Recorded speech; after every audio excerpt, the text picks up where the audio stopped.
ETF index mutual funds నేర్చుకుని stock మార్కెట్లో రాణించాలనుకుంటున్నారా? వెంటనే ఈ నెంబర్కి కాల్ చేయండి. Hello guys, welcome back to our channel. ఈరోజు మనతో ఉన్నారు స్టాక్ మార్కెట్ అనలిస్ట్ అయిన సుధారామరెడ్డి గారు. ముఖ్యంగా gold investments and gold upcoming డేస్లో ఇచ్చే రిటర్న్స్ వీటిపై ఒక అవగాహన తెచ్చుకుందాం సార్ మాటల్లో. నమస్కారం సార్. నమస్తే. గోల్డ్ ఇన్వెస్ట్మెంట్స్ ఏదైతే ట్రెడిషనల్గా మన వాళ్ళు ఎప్పటి నుంచో బిఫోర్ మార్కెట్స్ మనకు తెలియక ముందు నుంచి మనం చేసే ల్యాండ్ అండ్ గోల్డ్ ఇన్వెస్ట్మెంట్స్ చాలా కాలంగా అవి పాతుకుపోయి ఉన్నాయి మన ఎమోషనల్గా కూడా. అయితే అప్కమింగ్ డేస్లో ఇవి మార్కెట్కి ఈక్వల్గా రిటర్న్స్ ఇస్తాయి అనేది అయితే జరగని పని. బట్ ఎంతవరకు రిటర్న్స్ ఇస్తాయి అనేది తెలుసుకోవచ్చా? ట్రెడిషనల్గా gold one of the important asset class అండి. పర్టికులర్గా ఇండియాలో అమ్మాయి పుట్టిందంటే ఇంకా గోల్డ్ ఇంట్లో ఇన్వెస్ట్మెంట్ స్టార్ట్ అయినట్లకే. అండ్ మనం చూసిన అన్ని జ్యువెలరీ షాపులు అన్నింటిలో కూడా స్కీమ్లో జాయిన్ అయ్యి మంత్లీ ఇంతని కడతా ఉంటారు చాలామంది. అంటే గోల్డ్ ఇన్వెస్ట్ చేస్తున్నా ఉంటే అది ఒక ఎమోషనల్ ఇన్వెస్ట్మెంట్ లాంటి అనమాట. అది రిటర్న్ పాయింట్ ఆఫ్ లో చెప్తే గోల్డ్ అంత గ్రేట్ అసెట్ అయితే ఏం కాదండి. బట్ డెఫినెట్గా బ్యాంకు డిపాజిట్స్తో పోల్చుకుంటే మాత్రం డెఫినెట్గా బెస్ట్ అసెట్. బట్ స్టాక్ మార్కెట్తో పోల్చుకుంటే మాత్రం రిటర్న్స్ అంత ఎక్కువ ఇవ్వదు. ఇయర్లీ యావరేజ్ మీద ఒక 12% అలా ఎక్స్పెక్టేషన్స్ అంటే కనుక గోల్డ్లో పెట్టచ్చు. గోల్డ్లో ఉన్న బ్యూటీ ఏంటంటే స్టేబుల్ అసెట్ క్లాస్ అది. అంటే పీస్ ఆఫ్ మైండ్తో నిద్రపోవచ్చు. స్టాక్ మార్కెట్లో ఉంటే ఎక్కువ అమౌంట్ వస్తుంది కానీ బట్ స్ట్రెస్ కూడా ఆ రేంజ్లో ఉంటుంది. కాలేజ్ బీటా ఎక్కువ ఉంటుంది, ఇక్కడ ఆల్ఫా ఎక్కువ ఉంటుంది స్టాక్ మార్కెట్లో. బట్ గోల్డ్ అలా కాదు, బీటా చాలా తక్కువ, స్టేబుల్గా ఉంటాయి అవి. అందుకని ఈ ఎమోషనల్గా డిస్టర్బ్ అంటూ అవ్వనమాట. పైగా ఈ అసెట్లో ఉన్న బీట్ ఏంటంటే ఎప్పుడు చూసుకుంటే మురిసిపోవచ్చు, హ్యాపీ ఫీల్ అవ్వచ్చు, అది మూవ్ అయినా కాకపోయినా. యా, అందుకని దీన్ని ఎసెట్ లాగా ట్రీట్ చేసే బదులు ఒక ఎమోషనల్గా ఒక హ్యాపీనెస్గా దాన్ని ఉంచుకోవడంతో జనాలు ఎక్కువ ఎంజాయ్ చేస్తారనమాట.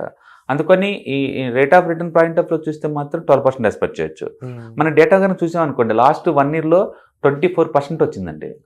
అంటే ఆల్మోస్ట్ నిఫ్టీ కంటే ఎక్కువ వచ్చింది. ఈ సంవత్సరం గోల్డ్.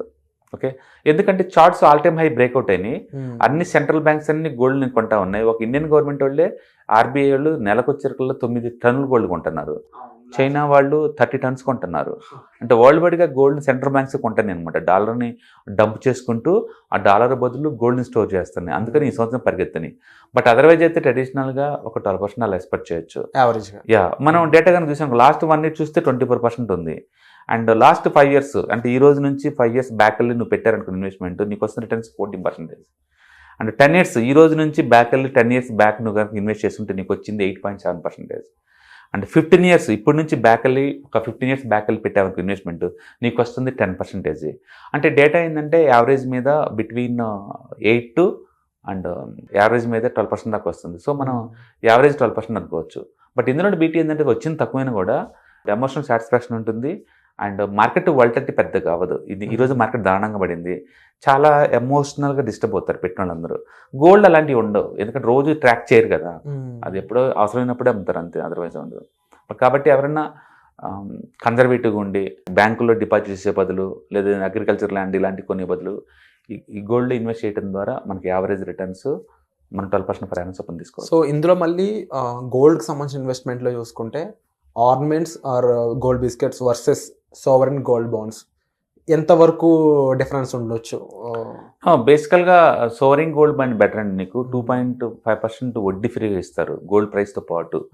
బట్ మన ఇండియాలో ఈ సోవరింగ్ గోల్డ్ బాండ్ అంత ఎక్కువ మంది లైక్ చేయరండి. ఎందుకంటే గోల్డ్ కొనడం అంటే అది బ్లాక్ మనీతో కన్వర్ట్ చేస్తుంటారు. ఇండియాలో గోల్డ్ అంతా స్మగ్లింగ్ కూడా ఎక్కువ ఇంపోర్ట్ అవుతూ ఉంటారు. అఫీషియల్ రూట్ చాలా తక్కువ ఉంటుంది. ఈ ఎక్కువ మంది పల్లెటూరులో వాళ్ళకి వస్తారు. పల్లెటూరులో అఫీషియల్ గోల్డ్ ఎంత ఎవరికి తెలియదు, ఎప్పుడు తెలియదు, ఏముండవు వాళ్ళకి. జిఎస్టీ పే చేయరు అండ్ ఎక్కడ కొంటున్నారో తెలియదు. ఉన్న గోల్డ్ రీసైక్లింగ్ అవుతూ ఉంటుంది. గవర్నమెంట్కి ట్యాక్సేషన్ ఏమి ఉండదు. సోవరింగ్ గోల్డ్ బాండ్ తీసుకున్నావు అనుకోండి, నువ్వు అఫీషియల్ రూట్లో వచ్చేసావు, ట్యాక్స్లు పడతాయి. ఓకే, మధ్యలో డ్రాప్ అయితే ట్యాక్స్లు పడతాయి. ఒకవేళ 8 years దాకా ఉంటే కనుక ట్యాక్స్ ఫ్రీ రిటర్న్స్ వస్తాయి, 2.5% ఉంటాయి. అఫీషియల్గా నువ్వు అమ్ముకోవచ్చు మళ్ళీ ఆన్లైన్లో వీటితో. బట్ ఎంతమంది కొనగలుగుతారు సోవరింగ్ గోల్డ్ బాండ్స్ని? మరి మోర్ ఎవర్ ఇందులో ఎమోషనల్ ఎలిమెంట్ ఏం లేదు.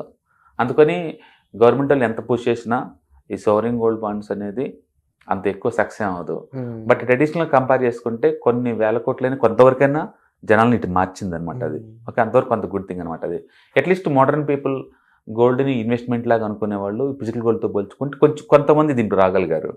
బట్ ట్రెడిషనల్ పీపుల్ అయితే ఎవరు రారు, ఫిజికల్ గోల్డ్ కొంటారు, అంతే స్టోర్ చేస్తూ ఉంటారు. అండ్ ముఖ్యంగా చూసుకున్నా కూడా గోల్డ్కి సంబంధించి మనకున్న ఈవెంట్స్, మ్యారేజెస్ కానీ లేకపోతే ఇంకా ఎటువంటి ఫ్యామిలీ ఈవెంట్స్ చూసుకున్నా దానికి ఒక రకమైన రిలేషన్లో ఉండిపోయారు జనాలంతా కూడా. అంటే దాని మీద సింపుల్, నేను రిచ్ అని నేను సొసైటీని నేను ఒక స్టేట్మెంట్ డిక్లేర్ చేయాలంటే నేను రిచ్ అని పొద్దులు చెప్పే బదులు మెడలో ఒక 10 తులాలు గోల్డ్ వేసుకున్నాం అనుకోండి, ఆటోమేటిక్గా అవతల వాళ్ళు వింటారు నా మాట అనే ఒక నానుడి ఉందన్నమాట.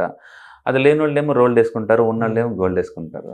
మెచ్యూరిటీ ఉన్న వాళ్ళు ఏమో ఏం వేసుకోకుండా వెళ్తారు. అది స్టేటస్ సింబల్ లా చూడొచ్చు అంటారు. డెఫినెట్గా, లేకపోతే దాని మీనింగ్ మెడలో వేసుకొని తిరగాల్సిన అవసరం అని చెప్పండి. ఎప్పుడైనా బలవంతుడు బలహీనుడి దగ్గర నేను బలవంతుని చెప్పకూడదు, అండ్ రిచ్చోడు పూర్వుడి దగ్గరికి వెళ్ళేసి నేను రిచ్ చూసాను చెప్పకూడదు. మన స్ట్రెంత్ పక్కన వాళ్ళకి ఈడ్చుకెళ్ళేలాగా ఉంచకూడదు, వాటిని ఎంజాయ్ చేసేలాగా ఉంచాలి. బట్ ఇవన్నీ వేసుకొని ఏం స్టేట్మెంట్ ఇస్తానికి మీరు బయలుదేరారు అంటే ఐఎమ్ రిచ్ అని చెప్పడం అంతే. బట్ ఇండియన్ సొసైటీలో ఒక ట్రెడిషన్స్ మన దాని మీద సెటర్ లేకూడదు. It's a get together type, and వాటికి ఇంత అమౌంట్ అని మనం చేయలేము. ఓకే, ఇప్పుడు ముఖేష్ అంబానీ అల్ట్రా రిచ్ వాళ్ళు, అన్ని తెలిసిన వాళ్ళు, బట్ వాళ్ళు కూడా అంత గ్రాండ్గా ఇండియా మొత్తం పిలిచి ముంబై హోటల్స్ అన్ని నింపి మరీ చేశారు కదా. అంటే మన ఇండియాలో ఒక ట్రెడిషన్ అంతే, డెఫినెట్గా. కాకపోతే ఒకటి, వాళ్ళు 5,000 కోట్లు ఖర్చు పెట్టినా వాళ్ళ టోటల్ అసెట్స్తో పోల్చుకుంటారు 0.2 0.3 మొత్తం అసెట్స్తో పోల్చుకుంటే. బట్ అన్ఫార్చునేట్లీ మన దగ్గర అంటే లేనోళ్ళు కూడా అప్పులు చేసి మరీ చేస్తారు. ఒక స్టడీ ప్రకారం అయితే ఓవరాల్ ఒక మ్యారేజ్ పెట్టేది లైఫ్ టైం పెట్టే అమౌంట్తో పోల్చుకుంటే 10% అంటారు. ఎడ్యుకేషన్ కోసం పెడతా వాళ్ళు, మ్యారేజ్ కోసం పెడుతున్నారు. అంటే మ్యారేజ్ అనేది అంత గ్రాండ్ లైఫ్ స్టైల్ ఈవెంట్ అనమాట. న్యాచురల్గా ఆ టైంలో మ్యాక్సిమం ఖర్చు పెడతారు. ఫుడ్ కోసం ఖర్చు పెడితే అర్థం ఉంది, 10 మందికి కడుపులు నింపడం అనేది అద్భుతమైన విషయం, అందులో డౌట్ లేదు. బట్ ఈ అతిగా అలంకరణలు, ఈ గోల్డ్ ఆ ఈళ్ళు పెట్టేసి అంత వర్త్ కాదు. బట్ ఇండియా అంటేనే celebrations, festivals, colourful lifes. So అందుకని మన ట్రెడిషన్ చూసి మనం ప్రౌడ్గా ఫీల్ అవ్వాలి తప్ప మన దాంట్లో లూపల్స్ మనం ట్రై చేయకూడదు. ఇంకేదైనా ఉంటే వేరే దాంట్లో చూసుకోవచ్చు అనమాట. అందుకని గోల్డ్, సెలబ్రేషన్స్, ఇండియా, ఉమెన్, వీళ్ళందరికీ చాలా అభివన్ సంబంధం. సో బట్ డిప్రిషియేషన్ అసెట్స్తో పోల్చుకుంటే బెటరే కదా, డెఫినెట్గా బెటరే కదా. అందుకని you should encourage them. No issue. Wonderful sir, thank you so much for the analysis.